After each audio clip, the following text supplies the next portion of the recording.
The sea was calm, the sky clear, and the gentle wind swayed the hair of the couple walking slowly along the dirt road.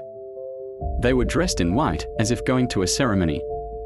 But their steps were silent, almost sullen. In the distance, an old and imposing house stood among the dry trees. The faded grey paint gave the impression that the house itself was in mourning. The windows looked like eyes long closed. The couple turned, as if they heard a whisper from the past. There was no one behind them. Just the sound of dry leaves beneath their own footsteps. They exchanged a quick, hesitant glance. The man squeezed the woman's hand, as if silently saying, "Let's see this through." When they reached the rusty gate, the woman hesitated. Her eyes stared at the house's porch, where a broken swing creaked in the wind. There was something there, something she seemed to recognize. But her mind refused to remember. A chill ran down her spine. On the porch, a door creaked. No one had opened it. Or had they? The camera slowly rises, revealing that there were no more footprints on the road behind them. Only sand. And marks. Marks that seemed older than their arrival. In the nearby village, old Anna tended her small shop.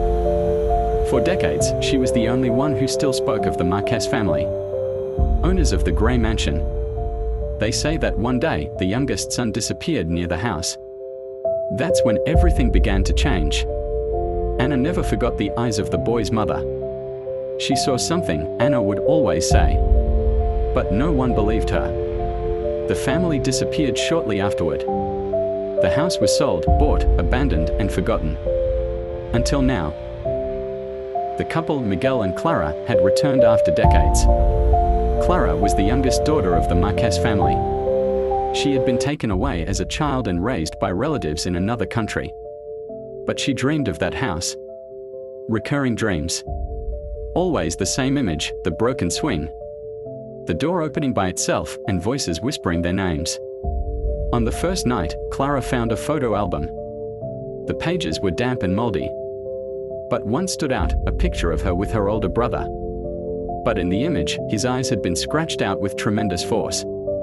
And in the background, reflected in the mirror behind the children, a figure. Miguel didn't want to alarm her. But that night was not silent. They heard footsteps upstairs. Miguel went up and turned on all the lights. Nothing. But when he came back down, he found Clara standing at the door, in a trance. She was murmuring something in Latin, with a voice that wasn't hers. The next morning, the living room mirror was shattered.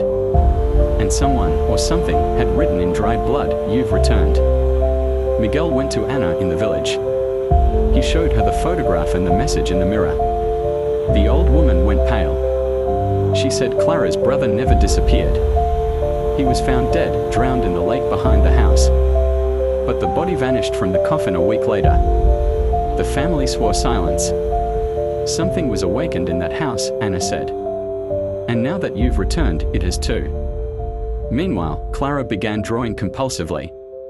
On walls, furniture, notebooks. Always the same image, the figure in the mirror, now with an increasingly wide smile. The village started talking. Lights seen at night, voices echoing from the woods. A dog disappeared. The priest refused to bless the house. Desperate, Miguel tried to convince Clara to leave. But she refused. He's still here. I feel him. He wants to talk to me. That night, the house shook. Doors slammed, windows opened by themselves. The living room mirror was restored. Again, Clara fell into a trance. But this time, she spoke with the voice of her dead brother. You didn't save me, Clara. Now no one will leave this place. Miguel saw his wife walk to the lake. He followed her. She stopped at the edge and stretched out her arms. A rotten hand rose from the water and grabbed her wrist. Miguel fought. He pulled Clara with all his strength. But when he looked at her face, he saw someone else. The eyes were hers, but the smile wasn't. She's gone, Anna said when she found them hours later. The house took her. Miguel then decided to burn everything down. He grabbed gasoline and returned to the house. But when he entered, it was already different. New. renovated, as if time had turned back. Clara was waiting for him in the living room, smiling. "You made it in time for dinner." The house vanished from the map. Villagers who got close lost their minds. Anna was found dead, with the same phrase written in blood on the shop's mirror, "You returned." Images of Miguel and Clara disappeared from all digital records. Their names were gone from the property's documents. No surname. It was as if they had never existed. Years later, a group of young people found the house while filming videos for the internet. When they entered, they found a dinner served and 2 people sitting at the table, frozen like wax figures. Miguel and Clara. One of the young men accidentally knocked over a glass. The sound echoed through the house. The figure's eyes moved. Only one of them survived.